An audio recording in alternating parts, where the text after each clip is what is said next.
to put you into a breakout room, all right?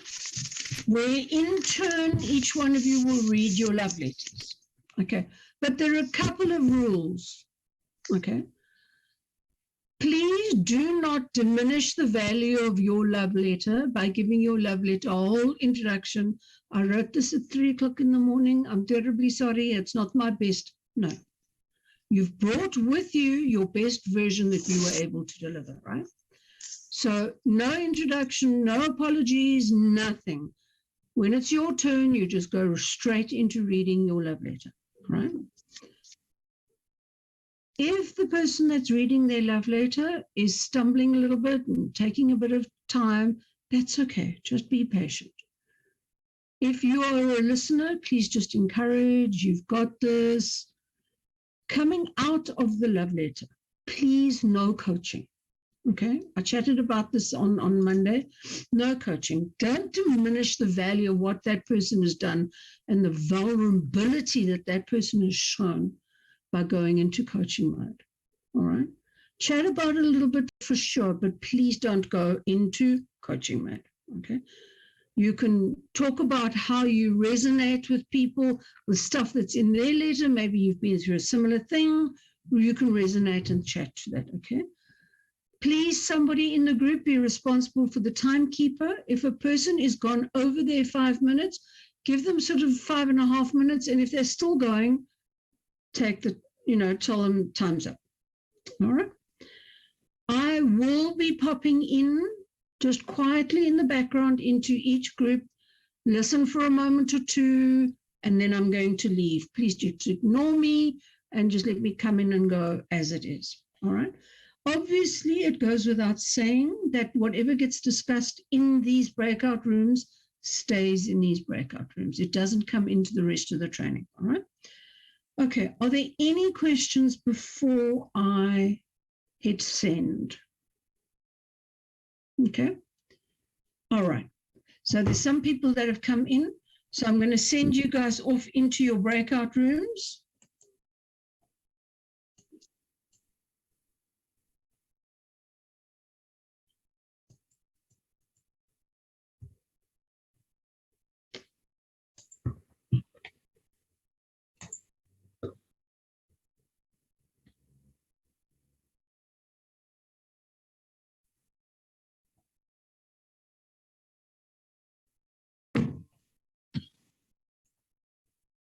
And Tando and Tuli, we've sent everybody into the breakout rooms to do their love letters.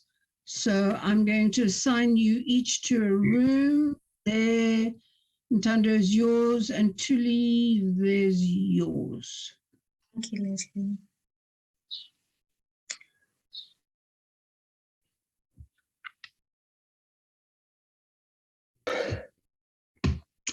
All right. Sorry about the glasses, but while we were out on break, I had a delivery. Oh, nice. And it took forever. All right, so who would like to give us some feedback on what you experienced, what you understood, what you learned? Mandisa. For me, I think when I was writing the letter, I was fine. So I didn't expect to get so emotional, but I also felt at the end of it, the emotions are not, how to put it, it's not a sadness. It felt more like a release. Yeah. Yeah. There's something very powerful about proclaiming out loud your journey and acknowledging the things that you've struggled with and acknowledging that, you know what, it's okay. Nice one. Thank you, Mandisa. Sheridan. Hi. I just wanted to say, I mean, the biggest realization that I got out of this is you hear these words that are thrown at you. We're all on a journey together. And I always in the back of my mind, I experience, I thought there's someone with a tambourine and a chicken feather and let's dance around the fire and get all wee-wah and wee-wah. And, in sharing and then in listening to other people who we're all from different walks of life, but the similarities that we have, the pain that we have are all so closely knitted together. And by listening to other people, you pick out, hang on, I've had that experience. I've been there. I've felt that way, So healing, my group, amazing. I want you always. Nice one, Sheridan. Thank you very much. Puyo. I think my sentiments are the same, but what stood out for me was hearing myself reading it third person. There was something empowering and giving permission to feel, what I was hearing, and hearing other people reading theirs, but they are on a life coaching course, means for me that despite everything that we've been through, we still want better for ourselves and for others. That was something powerful. Fantastic. Thank you. Catherine. What I found interesting is that when I was writing it, I didn't feel the emotion as when I actually started sharing. And there was this huge release for me just sharing my story. So it's extremely therapeutic. And I really want to say to the group that I was in, the vulnerability that that was there together, and the sharing was phenomenal. So yeah, thank you so much. Thank you. Nonhlanhla.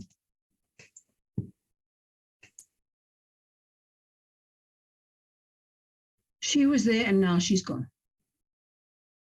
I promise you she was there.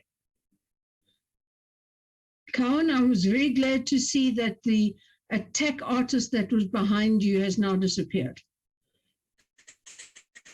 I was waiting for him to jump onto your shoulder. Yes, Nonhlanhla.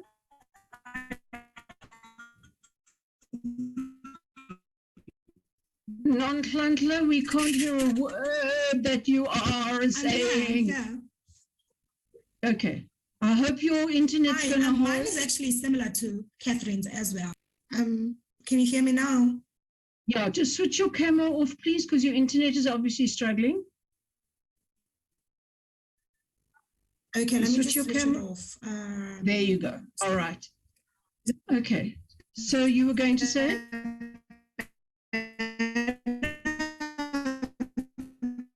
We can't hear a word you're saying, Nonhlanhla. Okay, Really? writing. Okay, put it in the chat and then I'll read it. Good.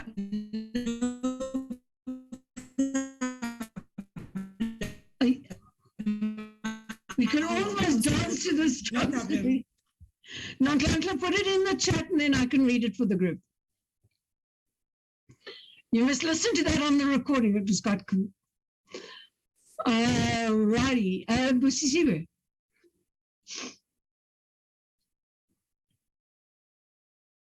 Hello, Leslie and the group. Good morning. Good morning. Actually, I'm surprised at myself. I mentioned in the chat room that when you, in the breakout session, that when you said you must bring tissues, I was sure that I don't need one. But now I've just realized that what we are doing here is real. And yeah, emotions, though, they don't have distance. I cried myself out. Thank you for the break. And now I feel so much better. Oh, that's good. That's a pleasure. All right. So let's see. Has Nonhlanhla put a thing in the chat? Not yet. Okay. So Nita, is that a hand up for a comment or is that a clapping? It's for a comment very quickly. Okay. I think I was also like Catherine when I was writing or typing out mine. I just put everything there. But I was the first one to go in our group. And as soon as I started, even with the second sentence, I had to stop and take a deep breath. I didn't break down or anything because I do always portray a brave and a strong front. And I did put it down in my paper as well. But yeah, it was very good to listen to the others and, you know, the similarities that we have. And, you know, like I was really appreciative that, like, you know, everyone shared, you know, whatever they did in the love letters. So thank you for that. Okay. And folks, I'm not sure, I'm busy training the part-time group, so I kind of forget who I've told what to. It's important to show the people around you and your clients that you're not a robot. If you're feeling emotion, show it.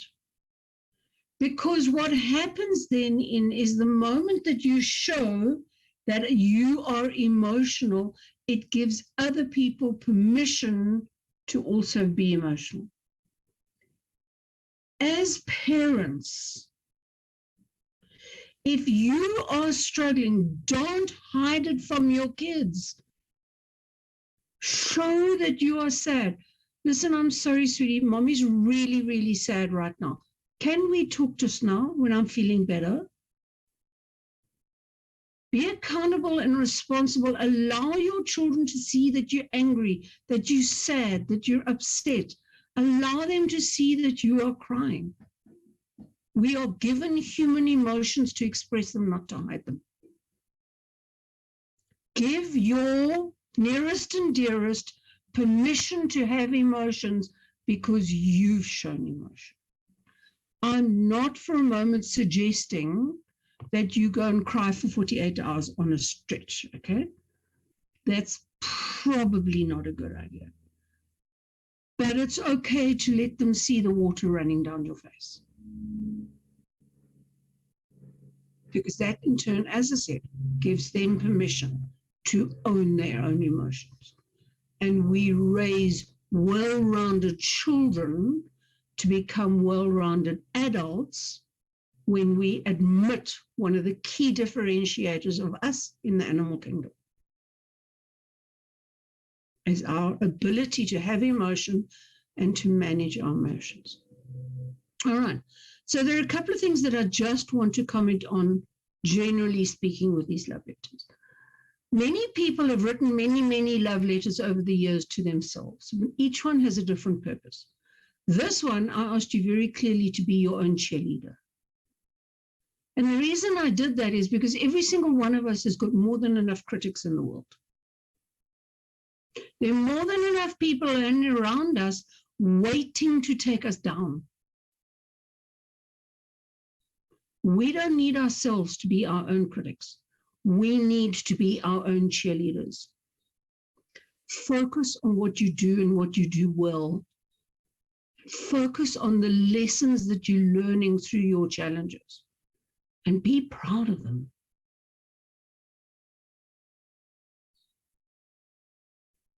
If you think back to caveman days, what would happen is the men would go out dinosaur hunting and they would go out in a group and there was safety in a group.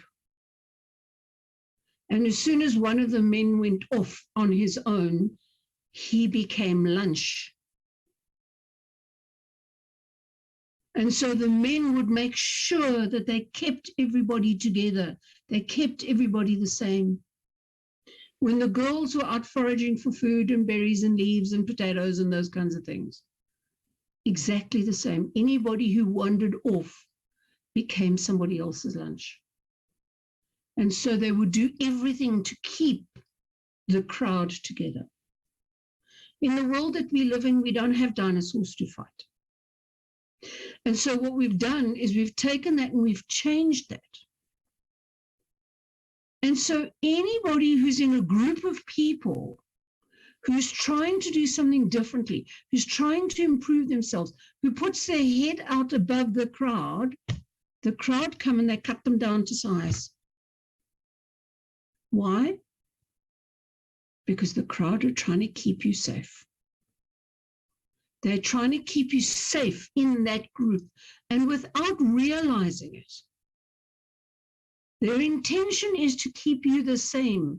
because they know how to deal with you when you're the same. When you're changing, they don't know how to deal with you.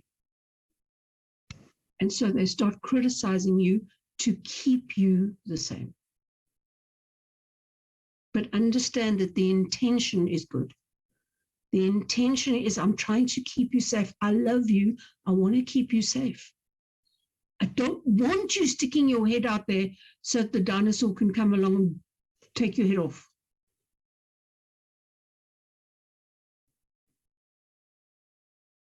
And so we are surrounded by a world of critics. Number 2, from our letters, and I think Sheridan shared it and a couple of people shared it, everybody has had their own challenges in their lives. Every single human being has had their own challenges. Please do not presume that based on your challenges, you can judge their lives. And more importantly, you don't know what the person at the till at the bank, at the cashier at the spa, sitting next to you on the train or the bus or the taxi, you don't know what devils and demons and challenges they're fighting this morning. You don't know what they've gone through today just to be sitting next to you at 6 o'clock in the morning. So first and foremost, be kind. Don't judge the fact that the woman sitting next to you is wearing crinkled clothes, that her shoes might have holes in it. Don't judge, because you're judging based on your life, and you're saying this person is not at the level that you need them to be. Be kind. First and foremost, to people that you meet that you don't know, and even more to those that you do know. Just be kind. If we can spread a message of kindness through the world, a lot of our world will change. All right, so let me just check now that I've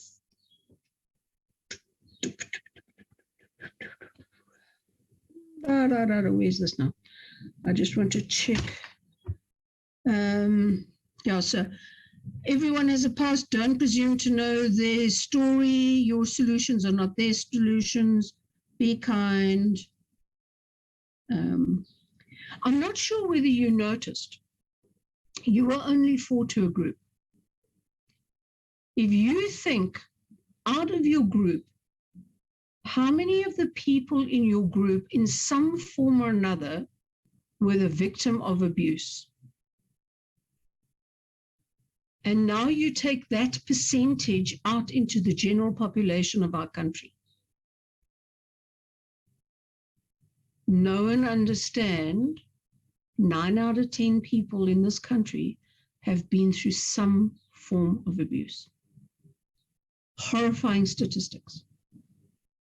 But that is the truth.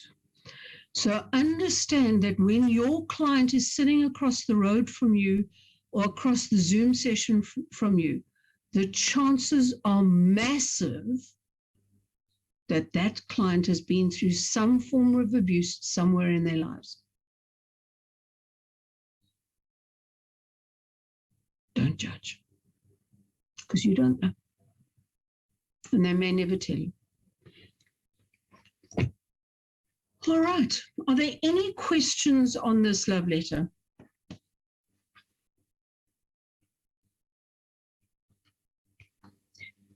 No? All right. So, Stephen. Leslie, sorry, yes, I just want to ask if this is something that we can also do with our clients, for them to write love letters to themselves? Absolutely. Very much so. Very much so. So you're going to see that we're stringing what we're asking you to do in this training, the portfolio of evidence stuff that we're asking you to do. Kind of what you take out of this one becomes the input for that one. It's showing you one possible coaching journey and how you can use things to tie into other things. Everything that we teach you stands on its own. Everything that we teach you can be done on its own, but it becomes very much more powerful when you start linking them up together. Okay. So we started off with your values. From your values, we asked you to write the love letters. We then asked you to do your vision statements. Okay. Now today I'm going to give you homework based on that vision statement in preparation for tomorrow. Please, I'm not sure if you guys were given this in an email. For tomorrow, I need you to have, if you've got sticky notes at home, please use them.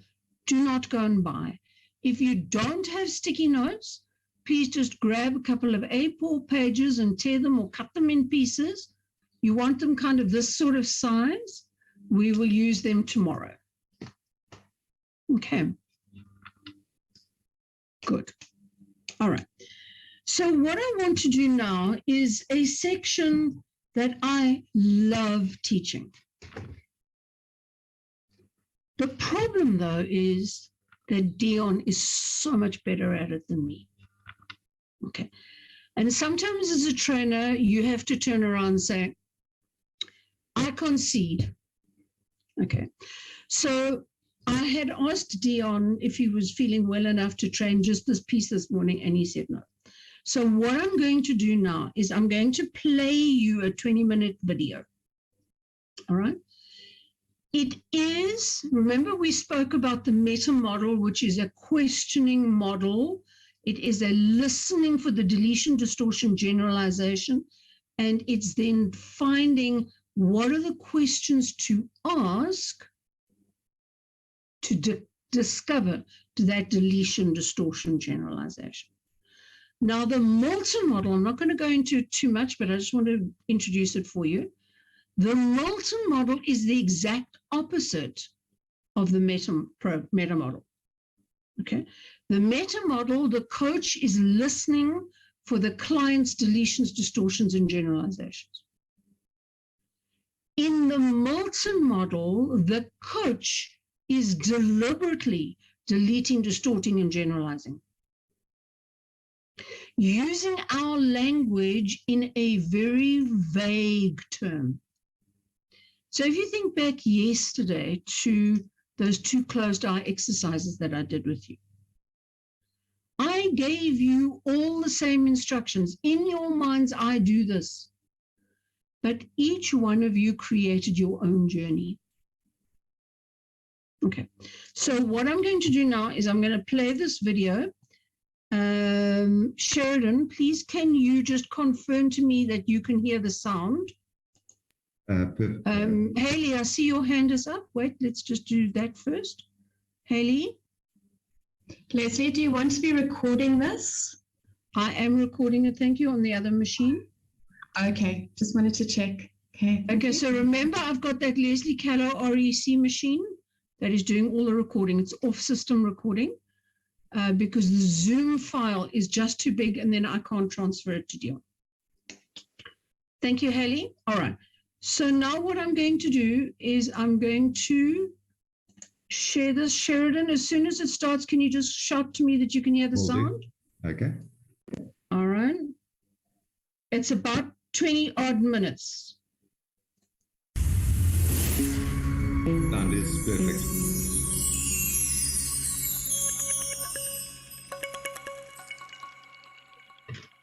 All right, beautiful souls, let's get into the language pattern. This is one of my absolute favorites. I love this. When I started on this, I got addicted to it really.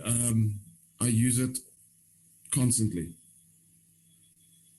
What I am going to teach you guys is a beautiful skill called Milton language, Milton model. You can go to page 61 in your manuals if you want to know where it is. The Milton model.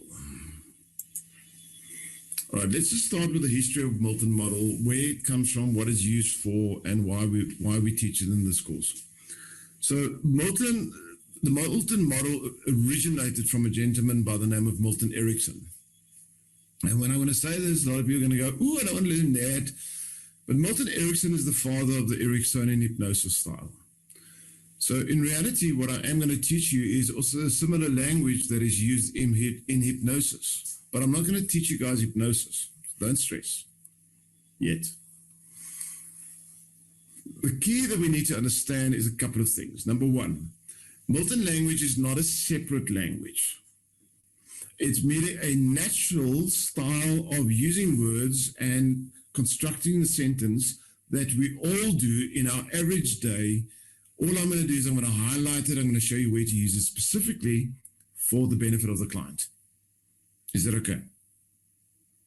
So where do we use it typically in our lives? Well, mothers use it all of the time. If you're a mother and your kid has fallen and, you know, there's a big hole in the knee, what does a mother say to a child like that? Oh, you're so strong, look at you. Isn't it? Isn't that lying? Kobus, page 61. If you can't, you're struggling to find the page. Kobus, go to page 60 and then look to the right. All right. So Milton language is a soft, beautiful, vague, ambiguous mechanism in how we structure our words and our sentences. But it has a very definite effect and a definite result and a definite purpose. What Milton language does, it's a very vague and ambiguous, high value type of language. It does not speak to the logic. If you try and analyze Milton language, it's actually quite difficult. It doesn't really come across very logic, but it speaks to the values of the person, it speaks to the higher values, but it also speaks to the emotion. Milton language used correctly is also a very visual language, and it speaks to the senses. It makes the person experience what you're saying rather than understanding what you're saying. Does it make sense, guys? It makes the client rather experience what you're saying than understanding what you're saying.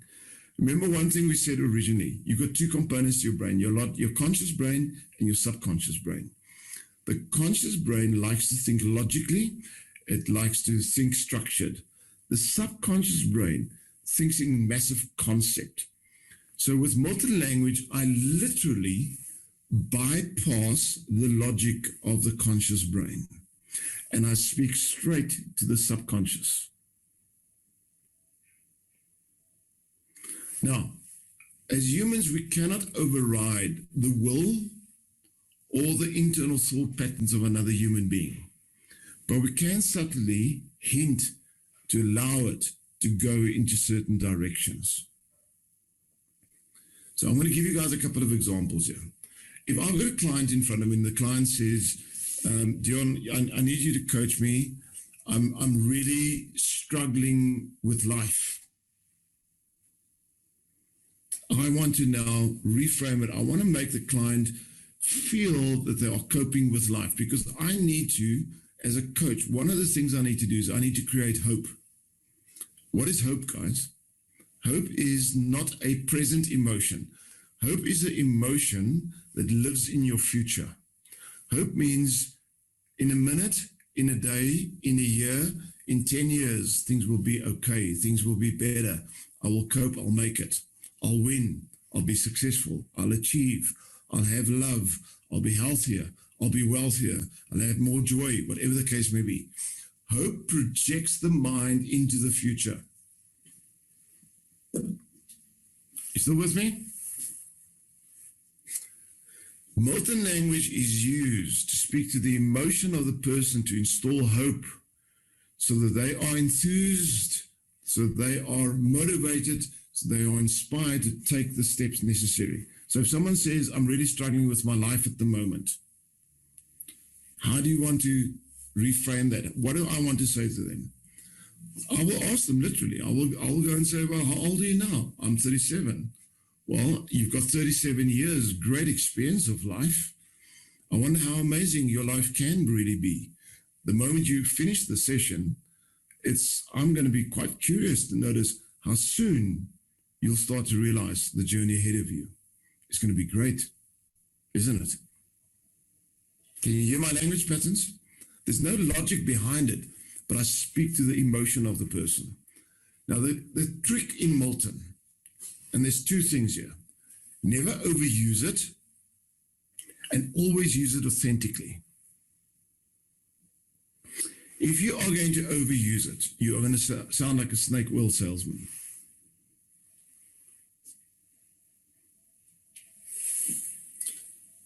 We use Milton all over. There are certain groups of people that use a lot of Milton language. Politicians are one of them.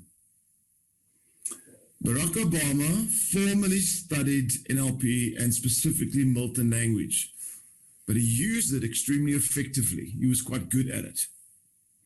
Some people are not that good at it. It isn't, there are some other American presidents that they've had in the past that also studied it, and they didn't really use it that well.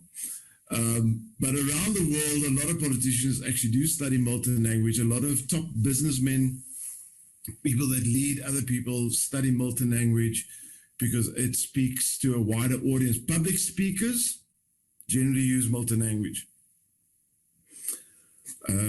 Preachers use a lot of Milton language. They don't always realize it. Now, here's the concept we need to understand. We all actually use Milton language. Just because it wasn't defined or you didn't know that you were using it doesn't mean you don't use it.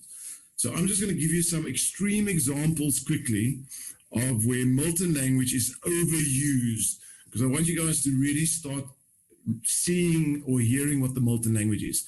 So who wants me to emulate or act out a character, be it a politician or a preacher or anything? Got any role player in the world? Who wants me to just play a quick role play here? Give me something strange. Mark's hand went up. What do you want me to do? Yeah, I want you to be a preacher. All right, my brothers and my sisters, I'm so grateful that you guys have gathered here today. We all know that we are here for the same cause, the biggest reason ever. This is the time that we've come together to sacrifice our time, our love, all our emotions, because we know the greatest sacrifice ever has been made already for us. And this is pulling us together as a united fist to break through the challenges of our future. But it is only when we can unite in this massive fist that we can take on the challenges that's coming our way, that we can revel in the existence of the gloriousness that lays ahead of us. It is in these moments that we need to reach deep into our souls and to our minds, into our awareness, grasp what's necessary, bring it to the surface and allow it to spill out into this world so we can make manifest the glory of this great sacrifice. So when you are ready now, I want you to realize that your mind is going to play games with you. It's going to tell you to hold back, but reach deeper into that wallet now. Make that sacrifice that you know you are ready to make. The big one. That's a very bad preacher. But you did a good job. I did say I'm going to overdo it a little bit, right? And I had to bring a little bit of humor here, just for the fun of it. Sorry. I left my cell phone on by accident. All right, give me another character. I'm overdoing it very deliberately. Claus, your hand's gone up. Can you be a mom? Can I be a mom? Oh, my dear child, you know, I'm so grateful. You look so lovely today. I watched you this morning. You got up on your own. You made your bed. You brushed your teeth so well. I'm so glad that every time I told you how to brush your teeth, you've been practicing this over and over, and you are developing in such a beautiful young woman. I'm so grateful that you've been, you know, that you are my child and that I can share this amazing life with you. I'm so certain you're going to develop into this beautiful, amazing princess one day. I cannot wait for the right person to come across and really scoop you up and make them your partner, because I'm fairly certain you're going to lighten up everybody's day today. When you go to school now, your teachers are going to love you when you ask those brilliant, intelligent questions. You're such a smart genius. I'm so proud of you. Thank you for coming into my life and being my child today. All right. Someone keeps saying Trump. I can't do characters. So I can't do a character of Trump, but I can do a politician for you guys. We in South Africa, my comrades, we are the nation that needs to rise up against this oppression that we have been suffering for so long. For so many years, everything has been taken from us. We need to stand united to break through this barrier that's been suppressing us for always. We know that only when we stand together can we achieve the dreams of what we've been hoping for always. Only when we stand together can we start folding those paper planes, releasing them over the city, sending the message of hope and unity. Now is the time to make your mark. Go sign here on this document and give me all your possessions. Whatever it is you want to do. An insurance salesman selling insurance, anything, guys. I'm not going to do this whole morning, but I want you guys to hear how I'm overdoing this. So let's go to motivational speakers. Any motivational speakers here? I want you to realize that you were born into this world for a very clear purpose. Each one of you given a magnificent gift, talents, and abilities. It's only in the moment when you realize your beautiful, magnificent uniqueness that you have that opportunity, that single moment of like a light switch going on, where something in your brain can be woken up, stirring deep inside of you, the ability to start making manifest your dreams, your goals, making this world not a better place only for you, but those people that you love so much that you can take by the hand and lead into even greater levels of magnificence in their lives. And I'm wondering how soon you're going to realize that as I'm talking to you now, coaches, that there's something stirring inside of you, that you know for most of your life, even before you came on this course, there was an unction, a knowing, a little bit of a fire burning in you, knowing that somewhere along the line you're going to meet the right people that you can change, that's going to assist you to bring change in your life and theirs. Maybe you've dreamed that you're going to change 10 people's lives, 100 people, 1,000. But do you realize that there are people waiting for you to finish this course, to get your certification, to get ready? That there are millions of people waiting for you to change their lives. And I'm wondering if you're starting to realize that and how soon you're ready to step into that magnificent role. Are you ready now? Who felt that one?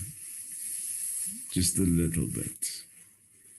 Yeah, because I stopped overdoing it too much and I started going, who noticed I started going a little bit more authentic and I started talking to you guys as real people, yes? Hello? Did you hear it, Bona? I could see that smile. Oh yeah. Here's the thing. Sounded familiar? Yes. I use a lot of Milton in my training. I love Milton language. Milton language does not speak to the logic part of the brain. It speaks to the emotional state. It speaks to the creative visualization we all have. It constructs emotions, movies, feelings, experiences. And when these things are constructed in the deep subconscious, the brain does not differentiate between what is real and what is not real, what is in the past, in the present, or in the future. It doesn't differentiate if this is happening somewhere else or if it's happening to me. It feels it. It experiences it. It is in that moment that the internal dialogue changes. And that's where the key lies. It's in that moment that we install hope, that the internal dialogue shifts and the person starts going from failure language to achievement internal language, from rule structure language to opportunity. I can. This is not something I've been dreaming of and struggling with, but this is something I'm starting to realize I can do this. Did you hear the language patterns, guys? Did you hear how ambiguous it was? Did you notice it was quite vague, actually?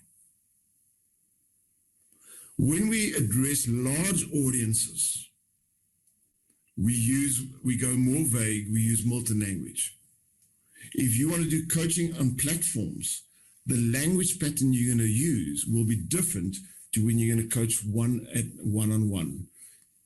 When we coach one-on-one, we don't do long Milton talks. We use short, single Milton statements. When we address audiences, we string the Milton together. Here's the key behind Milton language. Milton language is always outcome-based, solutions-driven, towards strategy, bringing hope, and creating possibility. That's the key behind it. Did you also hear I used a little bit of meta model in there, and I merged the meta questions with the Milton language. So how do you learn Milton language? Well, the first thing is to realize you've been using Milton language your entire life. Every single one of us use Milton language. And let me give you the best example where you've used a lot of it. When's the last time you were in love and you were flirting with someone? Guess what, people? Romantic language is Milton in its purest form. Romantic language, flirt language, building intimate relationships is Milton language in its purest form. So, have you ever used Milton?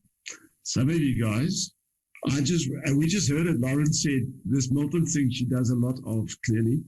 I'm happy for you, because that means there's a lot of romance and things going on and around in that world, maybe. Is there anybody here that thinks they've never, ever used the Milton sentence? You've all used it, yes? Every single one of us. So the beautiful thing about Milton, this is not a different language. This is a language pattern we all use in our day-to-day. All that I've done is I've made you aware of it, and I've showed you the power of it. Now what's going to happen? Now you're going to start using it more in the right circumstances, in the right moments, and it's going to be to the benefit of your client. How do you practice Milton? Take one of the statements and just start repeating them. Take one of them and start practicing. Second way you can do it is read as much Milton statements as you possibly can. So if you need to go and Google, literally just type in Google Milton model language patterns. What I did in the early days when I started, I would take recordings of, there's a guy that I love, absolutely one of the developers of NLP, Richard Bander. He's a absolute Milton master. He's really, really good at it. I listened to him. I listened to a guy by the name of, I don't know if you know the guy, Darren Brown. Anybody ever heard of Darren Brown? Darren Brown is brilliant at his Milton language. He's got two things. He's very good at anchoring and Milton language. Get a book called Frogs to Princes from Richard Bander. Start reading Milton, start watching Milton, start exposing your ears to it. As human beings, the best way for us to learn is to be exposed to something so that we can very easily replicate it and adopt it. The more we replicate and adopt something and use it, the easier it becomes unconscious. Someone says book name, Frogs to Princes is one that I absolutely love. A lot of Milton in there. Yes.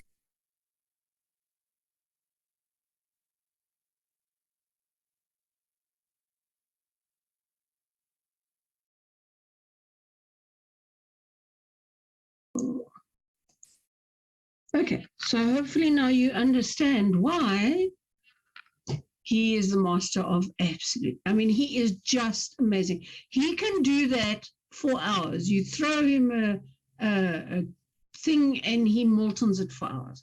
And he just carries on and on and on. After today, when you hear Dion training, listen for the Milton, because he trains in Milton the whole time.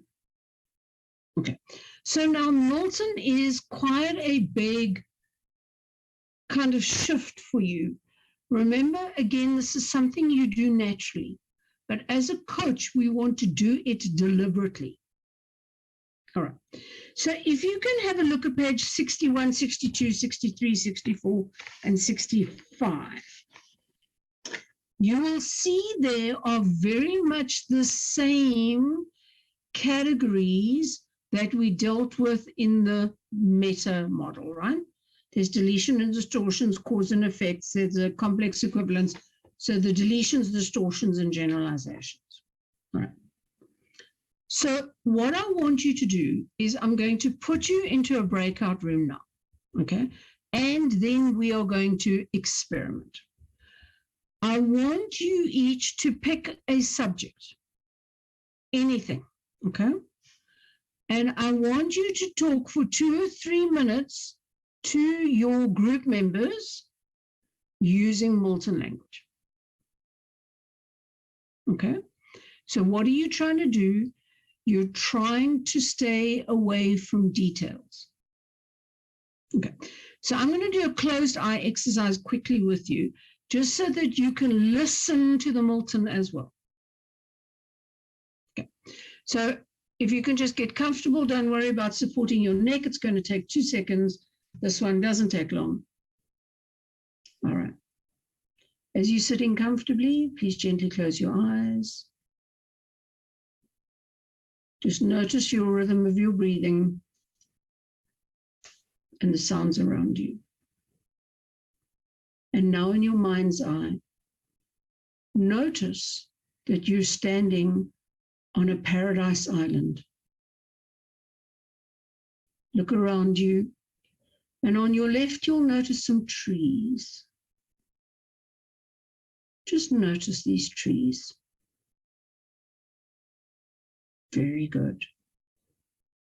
Take a look down at the path that you're walking on. What is the path made of? And now take a walk along the path. And as you're walking along the path, you notice that you come to some stairs. The stairs lead down onto the beach, so walk down those stairs. And as you step onto the beach now, just look around you, notice what you see, notice what you hear, notice what you smell. Very good. Is there anybody or anything on the beach with you?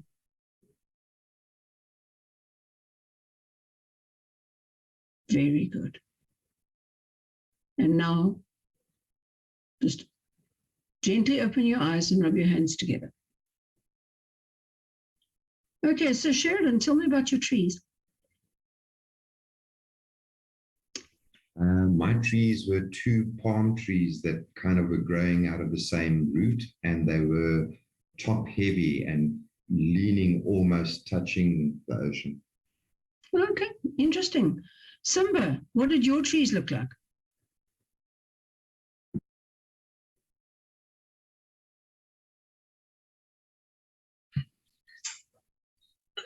In my case, the trees were of the same, it's like pine trees, and they were of the same height and length.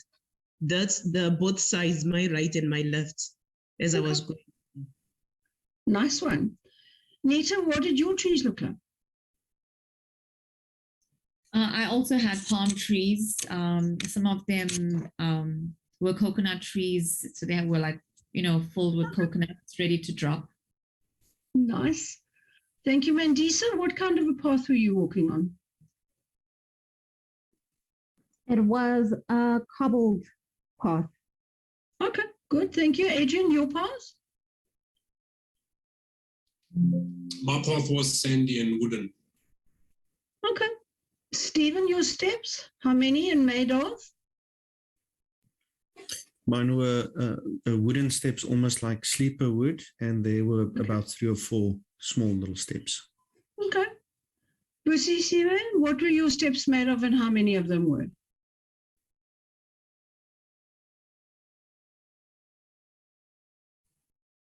Wooden and only 2 of them. Okay, good. Thank you. Haley, what was your beach made out of? As in what was on the beach. What was it made out of? Stones, coral, sand? The steps or the beach. The beach. The beach. Sandy beach. Almost like a white sandy beach. Cool. Thanks, Cowan. Your beach? Yeah, mine was also a white sandy beach, like Snow White. Okay, cool. Thanks. Rantlantla, tell me what was on your beach?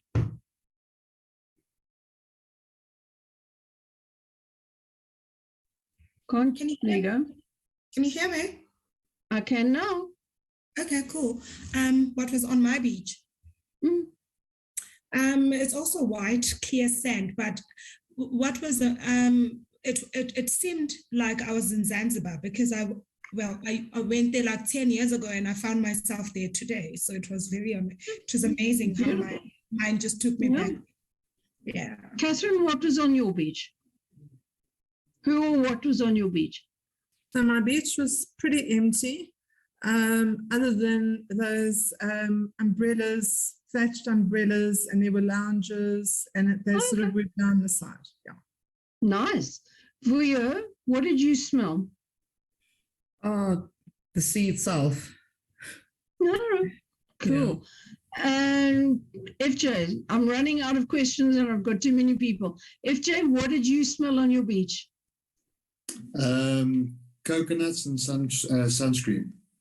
Oh, okay, good.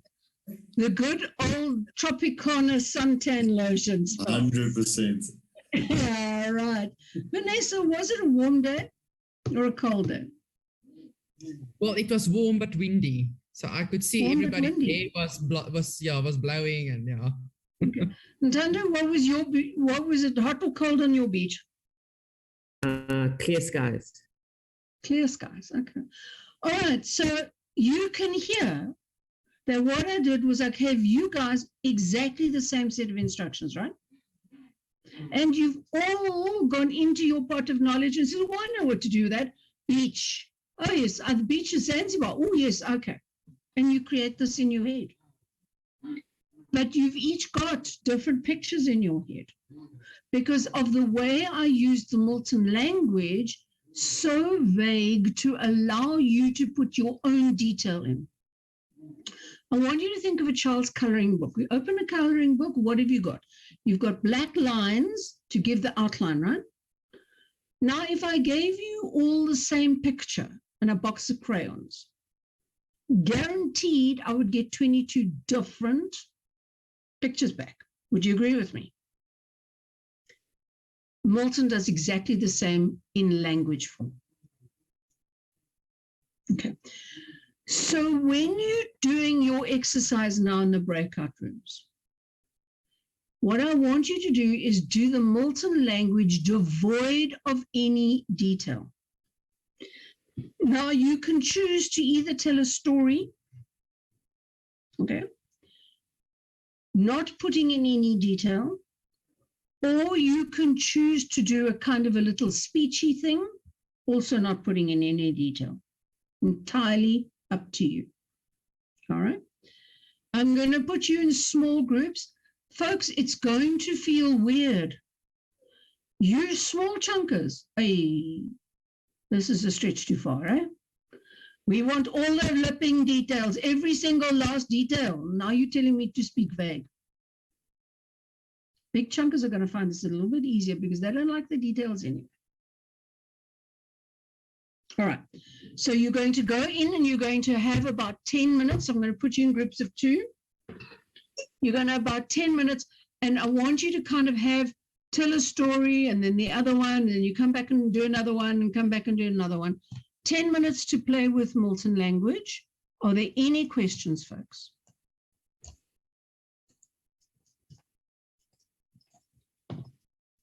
No questions? All right, so let's just see here.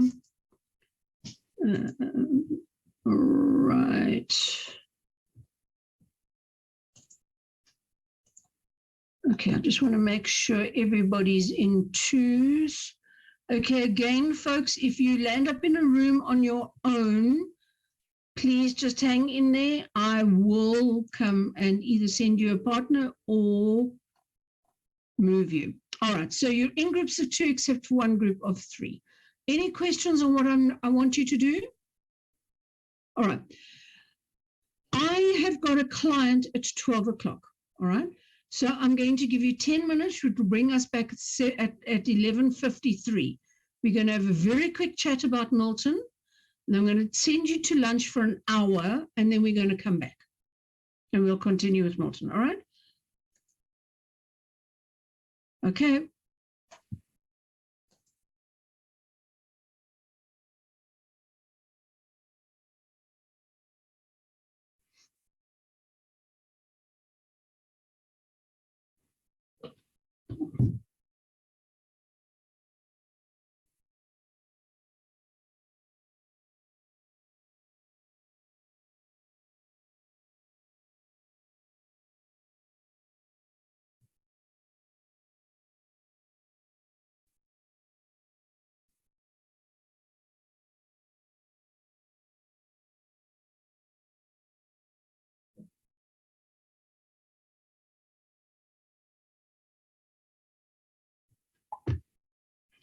Prudence, please accept your invite.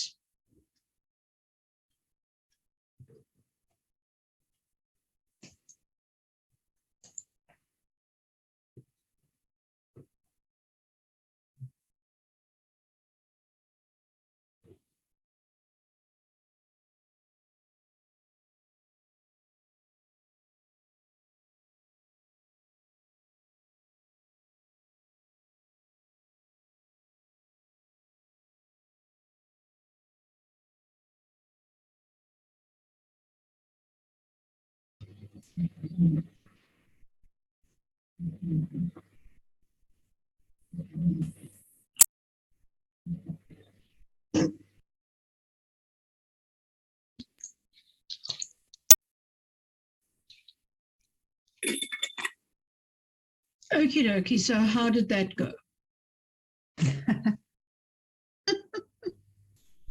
I'm seeing lots of smiles. That could either mean it went really well or, yeah, that was a bit of a challenge. Interesting thing is, it was a challenge for me at first when I was conscious that I was doing it. And then we got into a bit of discussion and Stefan said, do you realize I should have just done it without thinking about it? So now I just need to be conscious that I'm doing it. Awesome. Tracy? I think that we found that we initially were doing it, but then without realizing it, we added in a detail. And then we realized we were out of it. I found it a lot harder than I anticipated. Okay. All right. Okay, guys. Simba and Tule, please hold your comment. I'll come back to you when we come back. But I need to give you a work assignment to do while we're out. Okay. So what you need to do now for me is we're going to take lunch from 12 to 1. Now, you can either do your assignment first and then take lunch, or you can have a working lunch, however you want to do it. But I am closing the Zoom room, all right? And I will come back to the Zoom room at 1 o'clock. So we will all log off and then we will come back in. So for your assignment, what I want you to do is I want you to choose a coaching situation. Angry, frustrated, biting nails, not coping at work, overwhelmed, leaving my husband, any kind of a coaching situation. It's maybe something that you relate to, okay? And I want you to assume that your client is very sad, very miserable, very upset, okay? And what I want you to do is I want you to write using at least 10 of the Milton patterns that are on pages 61 to 65. Write a message of hope to your client.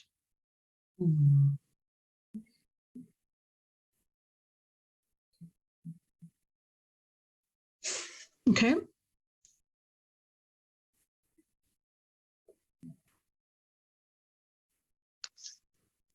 All right, so Tuli and Simba, I'll take your feedback when we come back. Please don't forget what your feedback is. All right. Are there any questions about your assignment? So you're going to pick a coaching situation. Okay, you're going to pick a coaching situation. Your client is sad and miserable and upset and not coping and all the rest of that. And you're going to write a message of hope to your client. Please, guys, not 26 pages long. Just use the 10 Milton patterns. So what I suggest you do, take your manual, and for each of the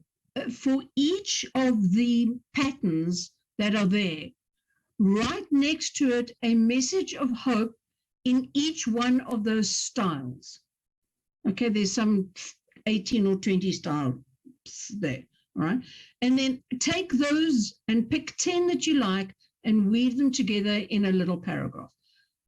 Folks, please, I don't want a 20-minute diatribe, okay? When we come back, you are going to read it to your group mates. You'll have new group mates. So you're going to read it to your group mates.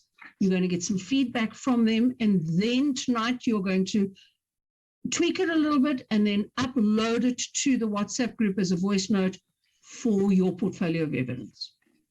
Okay, so this is kind of homework that you're getting to do now. All right, any questions? Leslie, I just want to double check. I see here, if we look at the Milton model, do we only go up to number 10 of these? No. There are all the way up. There's 26 of them. No, I just wanted to make sure that I see it right. Yeah. Okay, cool. There are 26. I want you to use any 10. Okay. Make a note of the patterns you've used, because tonight you're going to say, hi, my name is Leslie. This is the situation. You're going to read your paragraph and then you're going to say, I used these 10 patterns. So make a note of the patterns you use. Okay. All right, amazing people. I will see you at 1 o'clock. I need to take a dash to the loo before I start my session. I will see you guys at 1. All right. Be good.